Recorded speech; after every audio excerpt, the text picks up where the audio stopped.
Hey everyone, ready for a deep dive into some seriously cool civic tech today? Absolutely. Let's jump in. We're talking about the Nagpur Civic Lab.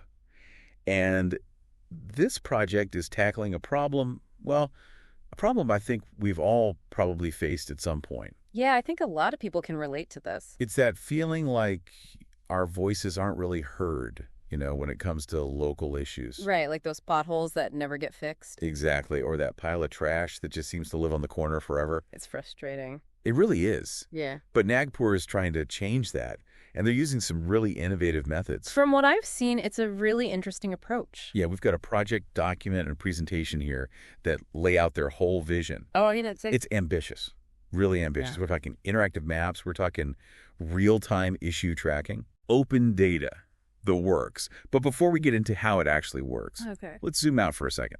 What's the core problem they're trying to solve in Nagpur?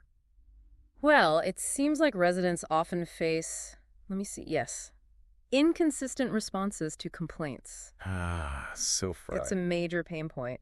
They also mention a lack of transparency in how those issues are addressed. And I'm guessing limited data to help authorities prioritize things. You got it. Limited data-driven insights.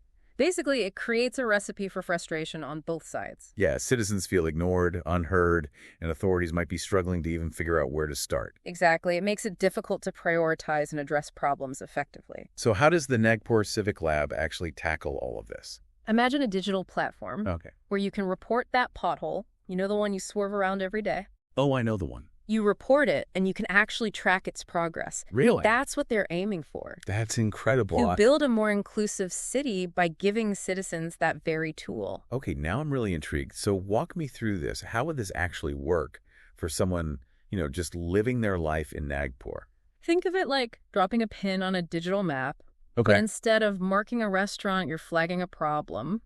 I like it.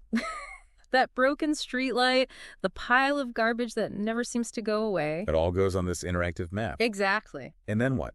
And here's the key difference. The platform doesn't just record it.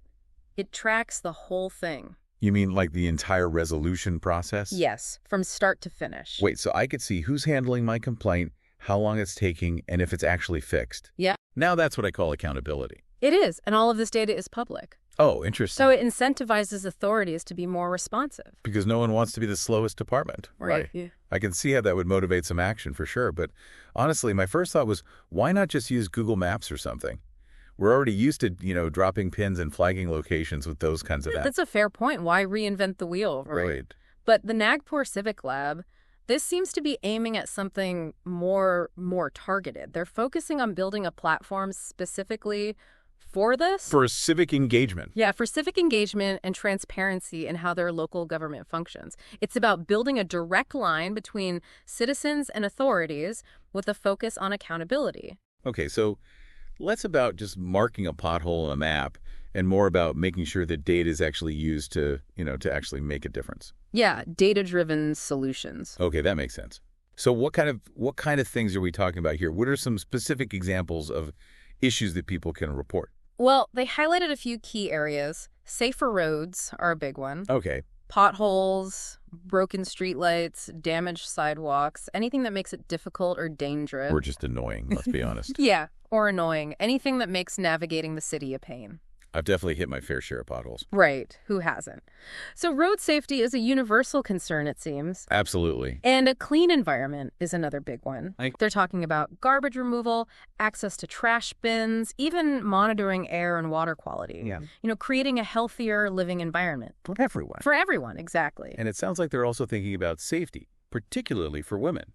Absolutely. The platform is designed to address areas where women might feel unsafe, ensuring that their concerns are heard and acted upon. Which could be anything from improving street lighting to making sure that public spaces are designed in a way that that makes people feel more secure. Exactly, yeah. And even things like the availability of public restrooms. So they've covered the basics, reporting potholes, garbage, safety concerns.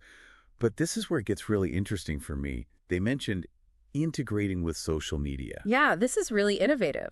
It's not just about building an app. It's about meeting people where they are. Exactly. It's about building a whole ecosystem. They're talking about integrating with platforms like X, WhatsApp, even Reddit. Imagine this. Okay. Someone tweets about a burst water pipe, Yeah. and boom, it automatically pops up on the Nagpur Civic Lab's radar. Oh, that's so smart. Imagine the potential of actually harnessing the power of social media for civic good. It's a game changer. It really is. Yeah. So are there any other ways they're planning to encourage people to get involved besides this whole social media integration? Oh, absolutely. They're planning these civic races and hackathons to crowdsource data collection. Civic races. Okay, now you're speaking my language. Tell me more. So picture this, a competition to find and report the most potholes, Okay, I'm listening. or a challenge to map out areas with the most noise pollution. That's really cool. It's a fun and engaging way to involve citizens and gather valuable data about the city. It's like gamifying civic duty. I love it. Exactly. But let's be real, not everyone's motivated by a little friendly competition. So what about those who need a little extra, Little push. Yeah, a little incentive to get involved. Well, they've got that covered too. The Nagpur Civic Lab is planning to roll out a whole system of rewards and recognition.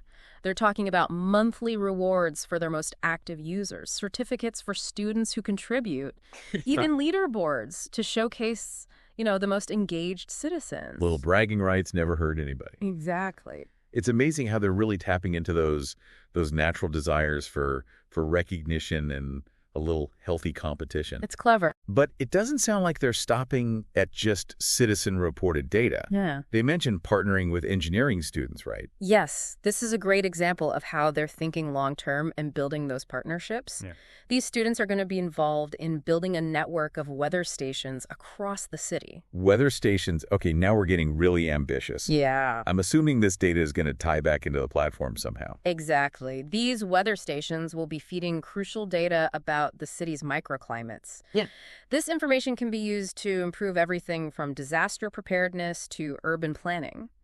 So, for example, Imagine being able to anticipate and mitigate the impact of a heat wave or heavy rainfall. in specific neighborhoods. Yes, using this hyperlocal data. Wow, okay, that's incredible. So, they've got the technology, they've got the data, the community involvement. How do they actually measure the impact of all of this? I mean, how do you measure something as, I don't know, as complex as civic engagement or government responsiveness? That's a good question. And it's clear that they've thought about this carefully. They've outlined some clear metrics, Okay. both short-term and long-term, to track their progress. So walk me through those. What are they looking at specifically? So in the short term, it's about the numbers. Makes sense. They're looking at the number of issues reported and resolved, the number of active users on the platform, that sort of thing. Yeah. Just to demonstrate that it's actually being used, Right. that it's facilitating action. Yeah, you have to start somewhere. Exactly. But it's the long-term goals that are really interesting. Okay, I'm hooked. Tell me more. What kind of long-term impact are they hoping to achieve? Well, they're thinking about things like a reduction in the recurrence of complaints, So they're not just fixing the same pothole every month, Right, which would suggest that they're actually addressing the underlying problems. getting to the root of it. Exactly, and faster resolution times for those grievances, which I think points to a more efficient and responsive government overall. So it's about really creating a system that's designed to solve problems more effectively in the long run, not just putting a Band-Aid on things. Exactly, a real shift. And maybe most importantly, creating these comprehensive data sets Ah, the data. that researchers can then use to inform policy decisions. Imagine the insights, right? Yeah, it could be really powerful. More effective urban planning, better resource allocation, more equitable policies. It's not just about making Nagpur cleaner and safer today. It's about, well, you said it, it's about building a better city for tomorrow. Right. But that brings up another big question for me. How are they funding all of this? Yeah. I mean, building and maintaining a platform like this, it can't be cheap. It's true. This is an ambitious project. It requires robust funding, and they've mentioned exploring a few different avenues, government grants, Okay. corporate social responsibility initiatives, philanthropic foundations. It seems like they're really casting a wide net. Which makes sense given what they're trying to do. This isn't, a small project. It's pretty impressive. Absolutely. And it wouldn't surprise me if this attracts a lot of interest, from investors and organizations that are really passionate about civic tech. Oh, for sure. It ticks all the boxes. Mm. Innovative technology, citizen engagement, data-driven governance. But it makes me think, why should our listeners, many of whom, might not even live in India, why should they care about this project in Nagpur? What's the bigger picture here? I think that's a great question. And, on the surface, it might seem like just a local initiative. But I think the Nagpur Civic Lab, their story, it has implications that extend far beyond the borders of India. At its core, this is about how technology can be used to empower citizens. About giving people a voice. Yes. Yeah. And creating more responsive and transparent governments. And that's something that, I think everybody wants. Yeah, no matter where you live. Exactly. And I think that's what's so exciting about what the Nagpur Civic Lab is doing. It sparks the imagination. It gets you thinking about the possibilities, right? Yeah. What if there was a similar platform in your city? What local issues would you want to see tackled? It's a really interesting thought experiment, isn't it? I mean, is it traffic congestion? Is it noise pollution? Is it access to public transportation? The possibilities, I mean, they really are kind of endless. They are. It empowers us to envision those changes and advocate for them. In our own communities, we don't have to wait for someone else to fix things. We can actually be part of the solution. So for our listeners out there, think about it. What if? What if there was a Nagpur Civic Lab in your city? What would you change? What are you passionate about? Because the power to create that change might be closer than you think. Maybe just around the corner. That's it for our deep dive into the Nagpur Civic Lab. Fascinating stuff. We hope you found it as fascinating and as inspiring as we did. Until next time. Keep asking questions, stay curious, and never underestimate the power of your own voice. We'll see you in the next deep dive.